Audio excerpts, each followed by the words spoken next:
Basic schools के बच्चों के लिए कक्षा 6 की विज्ञान की पुस्तक विज्ञान भारती फर्स्ट में हम लोग करेंगे इसकी इकाई 8 जंतुओं की संरचना व कार्य। हम लोग करेंगे इसके अभ्यास प्रश्न। तो चलिए अब शुरू करते हैं। पहला है सही विकल्प छांटकर अपनी अभ्यास पुस्तिका में लिखिए। इसका का पार्ट है भोजन का पाचन होता है आहार नाल में, फेफड़े में, हृदय में, वृक्क में। तो जाहिर सी बात है भोजन का पाचन आहार नाल में होगा। ख है मानव के मस्तिष्क में कितने भाग होते हैं? 2, 3, 4 या फिर 5। तो मानव मस्तिष्क के 3 भाग होते हैं। अब इसका ग पार्ट है श्रवण इंद्रिय है। श्रवण माने होता है सुनना और सुनने वाली इंद्री है नाक, आंख, जीभ और कान। तो सुनने वाली इंद्री कौन सी हुई? कान हो गई। अगला है द्विलिंगी जंतु है अमीबा, केचुआ, मेढक, कुत्ता। तो यहाँ पर केचुआ द्विलिंगी जंतु है। दूसरा प्रश्न है खाली स्थान को भरिए। मनुष्य में कुल हड्डियां होती हैं कितनी? 206 होती हैं। मनुष्य के हृदय में कुल 4 कक्ष होते हैं। वयस्क मनुष्य के रीढ़ में कुल 26 हड्डियां होती हैं।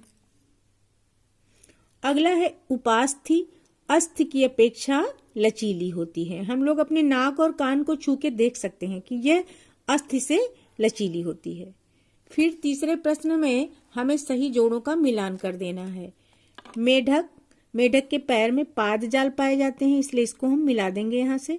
और त्वचा का काम है स्पर्श को महसूस करना।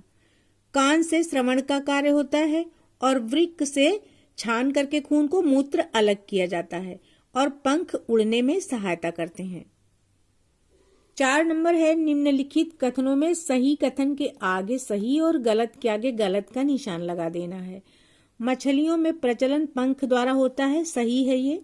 मनुष्य का हृदय बराबर स्पंदन करता रहता है, ये भी सही है। और पुरुष में 1 जोड़ी वृषण होते हैं, ये भी सही है।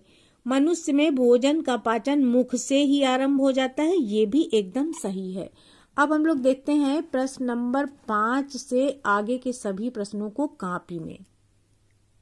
इसका 5वां प्रश्न है मनुष्य के श्वसन अंग का नामांकित चित्र बनाइए। तो इस पाठ में श्वसन अंग का नामांकित चित्र नहीं बना है, वो कक्षा 7 की पुस्तक में बना हुआ है। तो हम चाहें तो इसको चेंज करके उत्सर्जन अंग कर सकते हैं और उत्सर्जन अंग का चित्र बना सकते हैं, या फिर हम कक्षा 7 की किताब से श्वसन अंग का नामांकित चित्र बना सकते हैं। यदि हम प्रश्न बदलते हैं तो हमें ये वाला उत्सर्जन तंत्र का चित्र बना लेना है।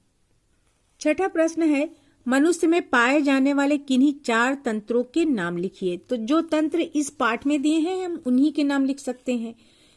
पाचन तंत्र, श्वसन तंत्र, उत्सर्जन तंत्र और कंकाल तंत्र। हमने 4 तंत्र यहाँ पे लिख दिए हैं, आप कुछ बदल भी सकते हैं। प्रश्न 7 कह रहा है कंकाल तंत्र के 2 कार्य लिखिए। तो हमने पहला लिखा है कंकाल शरीर को एक निश्चित आकार प्रदान करता है और दूसरा है कंकाल प्रचलन यानी कि चलने में सहायता प्रदान करता है। 8 नंबर है संधि किसे कहते हैं? तो हमारा कंकाल तंत्र हड्डियों का ढांचा होता है।